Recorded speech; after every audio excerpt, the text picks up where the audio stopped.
Hi guys, welcome to your tech assist. நீங்கள் web development படிக்கணும்னு ஆசை இருக்குது, பட் அது எங்கேருந்து ஸ்டார்ட் பண்ணணும்னு தெரியலையா? So don't worry guys. இந்த வீடியோவில் ஃப்ரம் த ஸ்க்ராட்ச்லேருந்து ஒரு ஃபுல் ஸ்டாக் வெப் டெவலப்பராக என்னென்னலாம் லேர்ன் பண்ணணும், அதுக்கான கம்ப்ளீட் ரோட் மேப் பார்க்கலாம் வாங்க. First one, what is web development? Web டெவலப்மெண்ட்னா என்ன? நியூவாக ஒரு வெப்சைட்டை எப்படி க்ரியேட் பண்ணுறது, க்ரியேட் பண்ண வெப்சைட்டை எப்படி ப்ராப்பராக மெயின்டைன் பண்ணுறது, இந்த ப்ராசஸ் தான் web developing. Client server architecture பார்க்கலாம். இதில் கிளைண்ட்னா என்ன, சர்வர்னா என்னன்றதை ஒன் பை ஒன்னாக பார்க்கலாம். ஒரு ரியல் டைம் எக்ஸாம்பிளுக்கு நான் என்னோடய ப்ரௌசரில் நான் ஃபேஸ்புக்னு டைப் பண்ணுறேன். அது ஒரு ஹெச்டிடிபி ரெக்வஸ்ட்டாக சர்வருக்கு ரீச் ஆகும். அந்த ஃபேஸ்புக் சர்வர் என்ன பண்ணும், அதுக்கான பேஜை ஒரு ரெஸ்பான்ஸாக நம்மளோட கிளைண்ட்கே சென்ட் பண்ணும். அதனால தான் நம்ம ஃபேஸ்புக்னு டைப் பண்ணோடனே அதோடைய பேஜ் நம்ம பார்க்குறோம். சர்வர் என்ன பண்ணும், கிளைண்ட் கிட்டேருந்து வந்த ரெக்வஸ்ட்டை ஹேண்டில் பண்ண அந்த வெப் கண்டென்ட்டை ஒரு ஹெச்டிடிபி ரெஸ்பான்ஸாக இன்டர்நெட் வழியாக அகைன் கிளைண்ட்கே சென்ட் பண்ணும். ஃப்ரண்ட் அண்ட் டெவலப்மெண்ட்னா என்னன்னு பார்க்கலாம். ஃப்ரண்ட் அண்ட் நம்ம முன்னாடி இப்போ ஒரு விஷுவலாக ஒரு வெப்சைட்டோட யூஐ இருக்குல்ல, இதை டெவலப் பண்ணுறது தான் ஃப்ரண்ட் அண்ட் டெவலப்மெண்ட்னு சொல்லுவாங்க. ஆர் இதை கிளைண்ட் சைட் ரெண்டரிங்னு சொல்லுவாங்க. இப்போது நம்ம எப்படி இங்கிலீஷ் லேர்ன் பண்ண ஃபஸ்ட்டு ஸ்டெப்பாக ஏபிசிடியிலேருந்து ஸ்டார்ட் பண்ணுறோமோ, அந்த மாதிரி ஒரு வெப்சைட் க்ரியேட் பண்ண ஹெச்டிஎம்எல்லேருந்து தான் ஸ்டார்ட் பண்ணணும். இதுதான் என்னோட என்டையர் பேஜோட ஸ்ட்ரக்சர் எப்படி இருக்க போகுதுன்னே சொல்லும். ஃபார் எக்ஸாம்பிளுக்கு நான் your tech assist, welcome to your tech assist, அப்புறம் ஒரு இமேஜ், அப்புறம் கிளிக் ஹியர்ன்ற ஒரு பட்டன். எனக்கு என்னோடய வெப்சைட்டில் என்னென்ன வேணுமோ அதை ஹெச்டிஎம்எல் கோடில் தான் நான் கோட் பண்ண போகிறேன். ஒரு வெப்சைட்னு எடுத்துக்கிட்டோன்னா அதில் வெறும் ஜஸ்ட்டு டெக்ஸ்ட்டு, இமேஜ் இது மட்டும் இருந்தால் நல்லாவா இருக்கும்? அதை இன்னும் பெட்டராக ஸ்டைலிஷாக சேஞ்ச் பண்ண தான் கேஸ்கேடிங் ஸ்டைல் ஷீட்னு வந்துச்சு.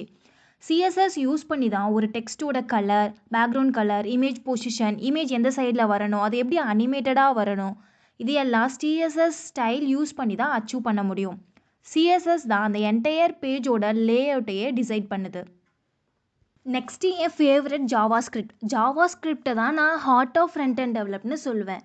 ஏன்னா நம்ம ஹார்ட் எப்படி பம்ப் ஆகி நம்ம பாடி பார்ட்ஸ்லாம் ஃபங்க்ஷன் ஆகுதோ, சேம் அந்த மாதிரி ஜேஎஸ் தான் என் வெப்சைட்க்கு ஒரு லைஃபே தரப்போகுது.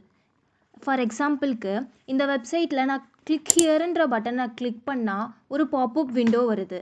அந்த மாதிரி ஃபங்க்ஷனாலிட்டிஸ்லாம் ஜேஎஸ் யூஸ் பண்ணி ஈஸியாக அச்சீவ் பண்ணலாம். பேக் அண்ட் டெவலப்மெண்ட்னா என்னன்னு பார்க்கலாம். நம்ம ஃப்ரண்ட் எண்டுக்கு ஒரு வெப்சைட் இருக்குது, ஒரு யூஐ டிசைன் எப்படி இருக்குன்றது நம்மளால் விஷுவலாக ஈஸியாக பார்க்க முடியுது. பட் பேக் எண்டுக்கு அந்த மாதிரி பார்க்க முடியாது. பிகாஸ் பேக் எண்டுன்றது சர்வர் சைட் ரன் ஆகிறது. மோஸ்ட் ஆஃப் பேக் எண்ட் ஒரு வெப்சைட் எப்படி பெர்ஃபார்ம் ஆகுது, அந்த பேக் எண்டுக்கான லாஜிக்ஸ் எப்படி இருக்கும், டேட்டாபேஸ் எப்படி கனெக்ட் பண்ணுறது, அதுக்கான ப்ரோக்ராமிங் லாங்குவேஜ் என்னென்னலாம் யூஸ் பண்ணுவாங்க, ஒரு கிளைண்ட் சைடு, ஒரு சர்வர் சைடு, ஒரு front end and back end எப்படி இன்டர் கனெக்ட் பண்ணுறது, எந்த மாதிரி அது ஏபிஐஸ்லாம் அதுக்கு யூஸ் பண்ணுவாங்க, இதெல்லாம் பற்றி படிக்கிறது தான் back and development. Full stack டெவலப்பர்னால் யாருன்னு பார்க்கலாம். Both client side and server side, front end and back end ரெண்டுத்தையுமே சேர்ந்து ஹேண்டில் பண்ணுறவங்கள தான் ஃபுல் ஸ்டாக் டெவலப்பர்னு சொல்லுவாங்க. இப்போ ஒரு ஃப்ரண்ட் எண்ட் டெவலப்பராக என்னென்ன லாங்குவேஜஸ்லாம் லேர்ன் பண்ணுன்றதை பார்க்கலாம்.